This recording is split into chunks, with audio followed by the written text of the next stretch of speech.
Tayo ngayon sa ating ito guys ang lagi kong binabahugan na ano. Sit down. Sit. Sit. Sit down. Sit. Sit. Ayun. Yan. Yung mabait ito kasi nagsisit siya.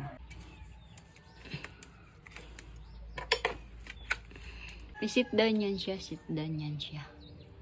Mabait ito kasi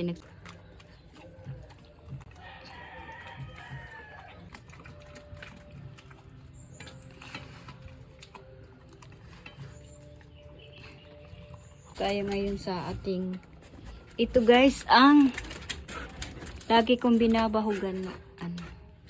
Sit down. Sit. Sit. Sit down. Sit. Sit. Ayun. Yan. Yung mabait ito kasi nagsisit siya.